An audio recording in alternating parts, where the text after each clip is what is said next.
அன்பு நண்பர்களே, அனைவருக்கும் அன்னை சமையல் உமாவின் அன்பான வணக்கங்கள்.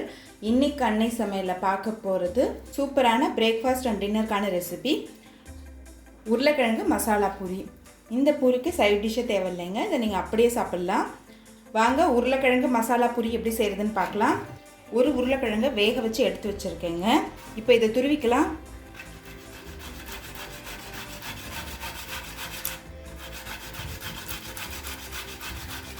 இப்போ உருளைக்கிழங்கு துருவியாச்சுங்க.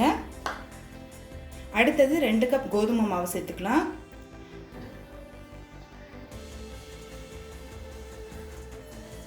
ஒரு டேபிள் ஸ்பூன் ரவை, ஓமம் கொஞ்சம் சேர்த்துக்கலாம். ஓமம் உங்ககிட்ட இல்லைன்னா நீங்கள் சீரகம் சேர்த்துக்கலாம். கொஞ்சம் மஞ்சத்தூள், 1/2 டீஸ்பூன் மிளகாய்த்தூள், 1/2 டீஸ்பூன் கரம் மசாலா,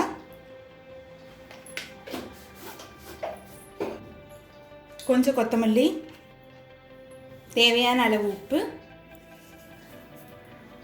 கொஞ்சம் எண்ணெய். இது எல்லாத்தையும் நல்லா மிக்ஸ் பண்ணிக்கலாங்க.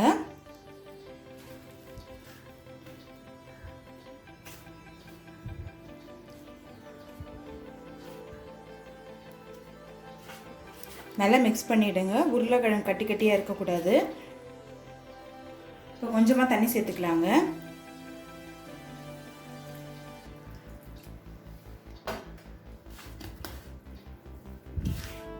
உருளைக்கிழங்குலே கொஞ்சம் தண்ணி இருக்கும், அதனால் கொஞ்சம் கொஞ்சமாக தண்ணி ஊற்றி பேசுங்க. தண்ணி சேர்த்துக்கலாம்.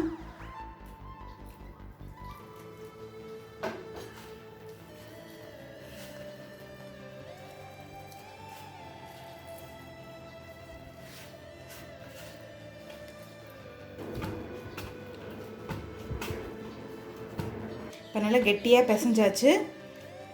இப்போ பூரி போட ஆரம்பிச்சிடலாம்.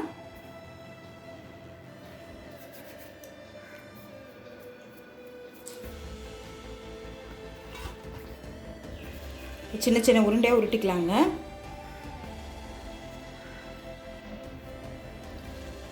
இப்போ நம்ம பூரி தேய்க்க ஆரம்பிச்சிடலாங்க. ஒட்டுற மாதிரி தெரிஞ்சதுன்னா கொஞ்சமாக எண்ணெய் தடவிக்கோங்க.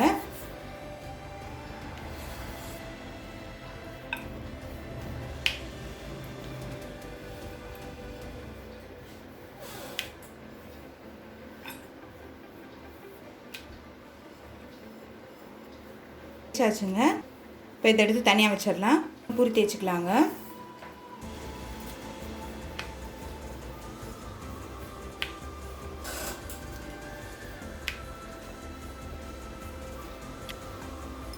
இப்போ நம்ம எண்ணெயில் போட்டு பொரிக்க ஆரம்பிச்சிடலாம். சூடாகிடுச்சுங்க. நம்ம பூரியை போட்டு பொரிக்க ஆரம்பிச்சிடலாம்.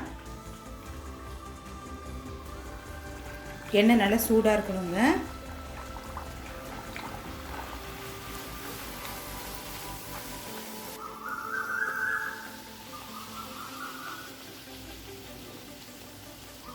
இப்போ உருளைக்கிழங்கு மசாலா பூரி ரெடி ஆகிடுச்சுங்க.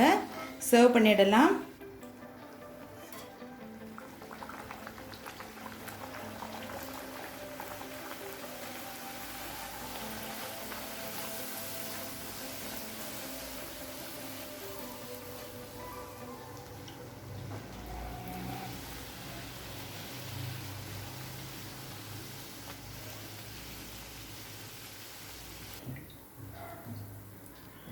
இப்போ உருளைக்கிழங்கு மசாலா பூரி ரெடி ஆகிடுச்சு. சர்வ் பண்ணிடலாம்.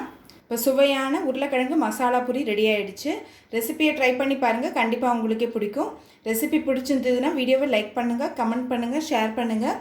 இது வரைக்கும் அன்னை சமையல் சேனலை சப்ஸ்கிரைப் பண்ணலைன்னா சப்ஸ்கிரைப் பண்ணுங்கள். தேங்க்யூ.